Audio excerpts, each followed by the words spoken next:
Hello everyone, and thanks for tuning in to my review of the Saucony Endorphin Speed 3 after 250 miles. Don't forget your LSD runners, which is like, subscribe, and ding the bell for notifications, and also share this video so I can get more subscribers. We just hit 100 subscribers, so that's well, it's a big milestone for me, maybe not for other people.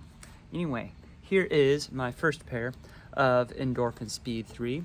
Yesterday's run brought me exactly to 250 miles, 250 point something. And the reason I'm choosing 250 miles is those of you who use Strava, it gives you the option of letting Strava notify you when your shoes reach a certain mileage, and the default is 250. And I just usually keep it at that because I have so many shoes that I'm not going to be able to get all of them to 350 or 500 or whatever. And I find that by 250, it lets me know to either look for the same of that shoe, or to decide on something else, or to decide, how much life it has in it. And I'm going to talk about that with this shoe. Here's a comparison of the 250 mile Saucony Endorphin Speed with a pair of Saucony Endorphin Speed 3 that has 0 miles on it. And other than the color, you'll notice there's not a whole lot of difference other than the staining of the midsole, and I will talk about that in a little bit more detail as well. If I zoom in on my high wear area, this is my point of impact here. I also do have a little bit of shearing and twisting, especially on my left foot, so that's where most of my shoes wear all the time. Then this is actually not bad for me when you consider something like the Endorphin Pro 3. This shoe has 180 miles on it, and it is a whole lot more eaten up there than the Endorphin Speed is, and it has more outsole to it, more coverage. I don't know if the outsole of the Speed 3 is thicker or not. I know it's less coverage, it has a few more gaps in there. I think it might be a little bit thicker, and this one might be a little bit thinner. But the Speed 3 looks a lot better for wear, which is good considering it is a training shoe. I don't have any more of my Endorphin Speed 1s. I have donated those because they have mileaged out. Here's a pair of Endorphin Speed 2s that I got on sale for about 50 bucks, and this has about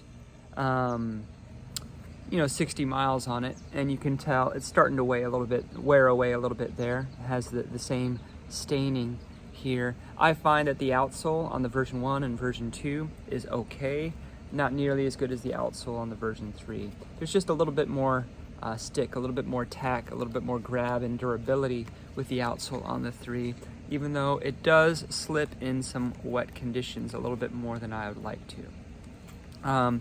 So one of the things that makes the Endorphin Speed 3 a great training shoe is that it's a full PIBA midsole, and I've talked about that when comparing it with other shoes.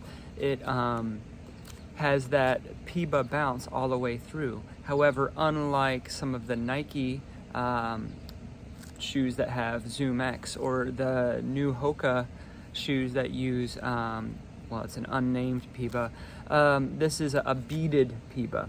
You can really see it in the stained parts of it. You can see all those scores between the beads. I don't really think that affects the feel of the shoe. I do think it affects how much the shoe gets soiled. I think you can tell all those scores and where the dirt is because I think this sealing is not quite airtight.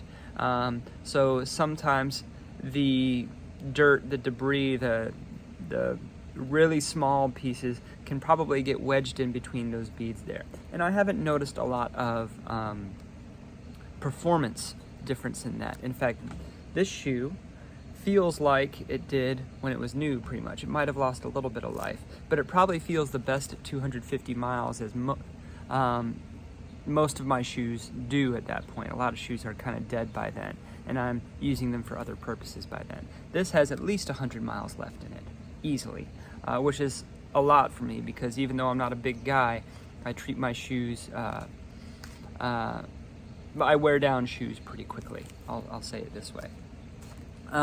So for a shoe that can work as a daily trainer, but also work as a racer for some, and certainly a workout shoe, it was definitely worth the money.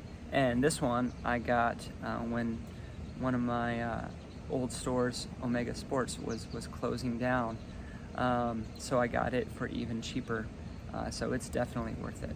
As these will go on sale, since the Endorphin Speed 4 will be coming out probably sometime in 2023, you're really going to want to grab these for a discounted price, because they're worth the full price. They're certainly worth the discounted price. I can use it for everything. I have talked in other reviews about how sometimes it's good to have an unplated shoe, and these do have a plate. They have a plastic plate, a nylon plate. You can see parts of it right there, which is not as governing as a full carbon fiber plate, but I'm not going to use these on every run.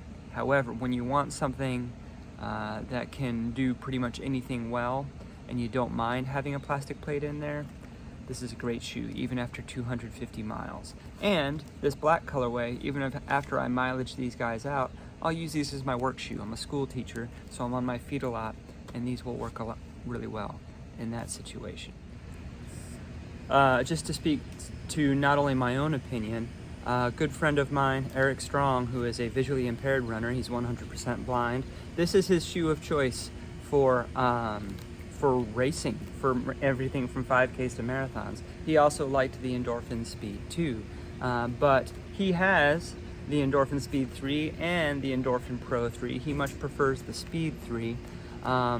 He is blind, so of course the shoe feel matters a lot for him, and the stiffness of the carbon plate is a little bit too much for him. It kind of takes away his ground feel. He gets just the response he wants and the versatility out of the Endorphin Speed 3. And he's a good runner. He was the second overall blind finisher at Boston a couple years ago. He ran a 3:09 there.